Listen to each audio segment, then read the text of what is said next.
गणपती बाप्पा मोरया, मंगलमूर्ती मोरया. नमस्कार, अंजलीज रेसिपी चॅनलमध्ये सर्वांचे खूप खूप स्वागत आहे. तर आज आपण गणपती बाप्पाचा सर्वात आवडता नैवेद्य मस्त असे उकडीचे मोदक बघणार आहोत.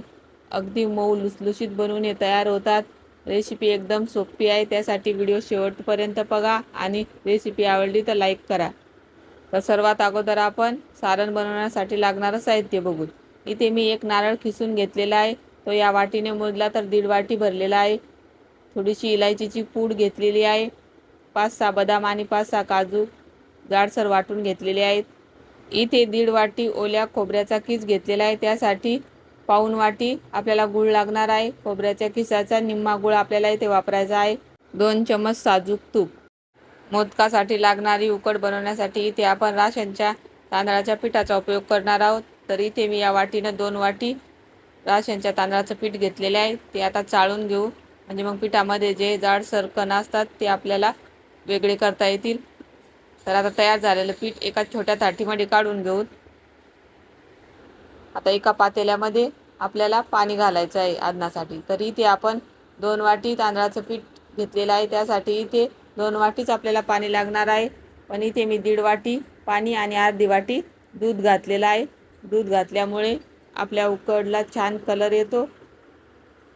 आता याच्यामध्ये घालून अर्धा चम्मच साखर घातल्यामुळे तांदळाची उकड चवदार बनते. आता याच्यामध्ये घालून अर्धा चम्मच साजूक तूप. एक नारळासाठी अर्धा चम्मच साजूक तूप हे परफेक्ट प्रमाण आहे. आता छान उकळी काढून घेऊ आणि आपण जे चाळून ठेवलेली आहे तांदळाची पिठी ती थोडी थोडी या उकळत्या पाण्यामध्ये टाकू. आता चमच्यानं त्याला 1 मिनिटभर या पद्धतीने हलवून घ्यायचं. आता गॅसची फ्लेम कमी करून हे व्यवस्थित मिक्स करून घ्यायचं. तर 1-1.5 मिनटं आपल्याला व्यवस्थित मिक्स करून घ्यायचं आहे. आता ही उकड आपण 10-15 मिनटासाठी अशीच झाकून ठेवू आणि तोपर्यंत सारण बनवून घेऊ. तरी ते कढईमध्ये पाऊण वाटी घेतलेला गूळ घालून गूळ अगोदरच छान किसून घ्यायचा. मऊसूत गूळ वापरायचा. आता याच्यामध्ये घालून 1 चम्मच तूप. आपल्याला हा गूळ फक्त वितळून घ्यायचा आहे, एकदम पाक बनवायचा नाही आहे त्याचा. तरी ते गूळ पूर्ण वितळलेला आहे. आता लगेचच खोबऱ्याचा किस घालून घेऊ. खोबऱ्याचा किस घालून त्याला व्यवस्थित परतून घ्यायचं आहे. गूळ पातळ केल्यामुळे खोबऱ्याचा किस लगेच मिक्स होतो. बघू शकतात सर्व व्यवस्थित मिक्स झालेला आहे. आता याच्यामध्ये घालून काजू बदामचं कूट. एक नारळासाठी 2-4 काजू आणि 2-4 बदामाचंच कूट घालायचं, नाहीतर मग त्याची जी ओरिजिनल चव असते खोबऱ्याची ती निघून जाते. तर आपल्याला हे मिश्रण पाणी आटेपर्यंत शिजवून घ्यायचं आहे. तर याच्यामध्ये थोडंसं पाण्याचं प्रमाण आहे, बघू शकतात. 2-3 मिनटं याला छान परतून घेऊ. तर आता हे मिश्रण घट्टसर झालेलं आहे, बघू शकतात.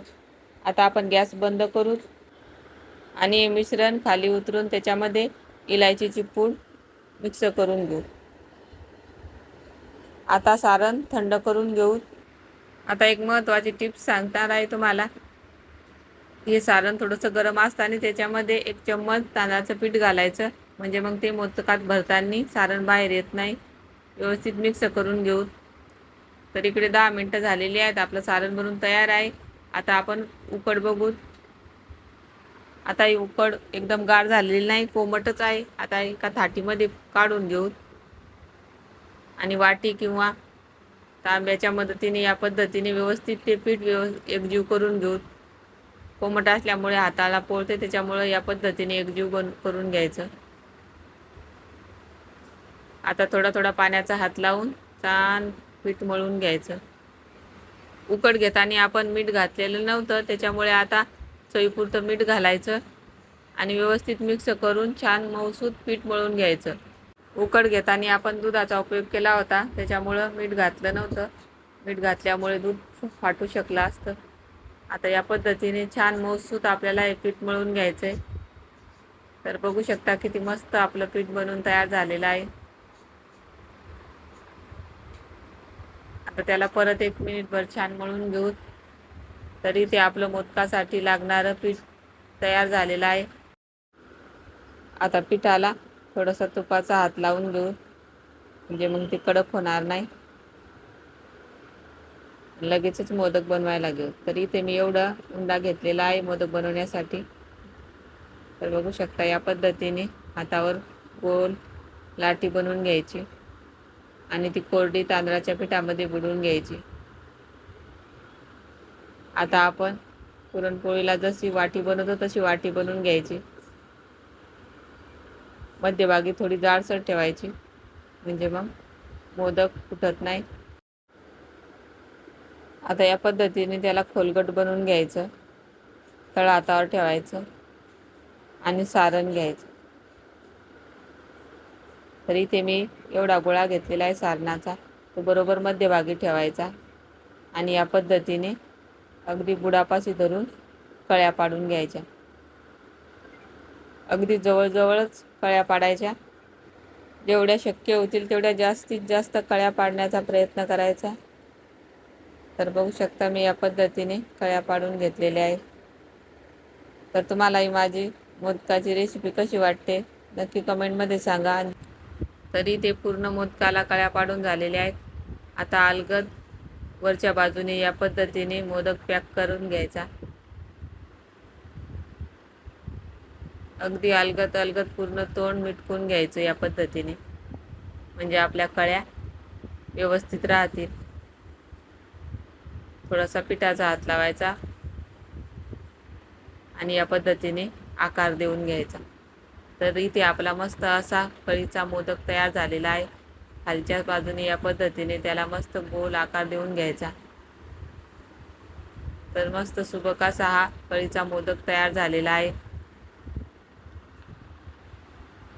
आता राहिलेल्या पिठाचे आपण अशाच पद्धतीने मोदक बनवून घेऊ. तर इथे आपले सर्व मोदक या पद्धतीने बनवून झालेले आहेत. एकसारखे सर्व मोदक तयार झालेले आहेत आणि अगदी पांढरे शुभ्र मोदक बनवून झालेले आहेत, बघू शकता. आता आपल्याला हे मोदक वाफवून घ्यायचे आहे. इथे मी कढईमध्ये 2 ग्लास पाणी गरम करायला ठेवलंय, त्याच्यामध्ये एक स्टँड ठेवलंय. आता या चाळणीमध्ये आपण हे मोदक वाफवून घेणार आहोत. तिला अगोदर तूप लावून घेऊ, म्हणजे मग हे मोदक चिटकणार नाहीत चाळणीला. तर या पद्धतीने सर्व मोदक आता आपण वाफवून घेऊ. अगदी काठोकाठ चाळणी भरलेली आहे, पण तरी एकही मोदक चिकटणार नाही. ओतून थोडासा पाण्याचा हापका मारून आणि 10-12 मिनटं ते छान वाफवून घेऊ. 10-12 मिनटं झालेली आहेत. आता आपण चेक करू मोदक छान वाफवलेत का. तर आपण हात लावून बघायचा, आपल्या हाताला काही चिकटलं नाही तर समजून घ्यायचं की मोदक छान वाफवलेत. आता आपण ही चाळण बाहेर काढू. तर मस्त असे आपले उकडीचे मोदक बनवून तयार झालेले आहेत. आता आपण हे सर्व करू. तर तुम्हाला कशी वाटली उकडीच्या मोदकाची रेसिपी नक्की कमेंटमध्ये सांगा. मोदक उकडल्यानंतरही बघू शकता मस्त कळ्या आपल्या दिसत आहेत. तर आता आपण एक मोदक चेक करून बघू कसा झालाय. तर अगदी मऊ लुसलुशीत मोदक हे बनवून तयार होतात. तर बघू शकता मस्त सारण भरलेलं आहे मोदकामध्ये. तर भेटूयात नवीन रेसिपी सोबत. तोपर्यंत बाय.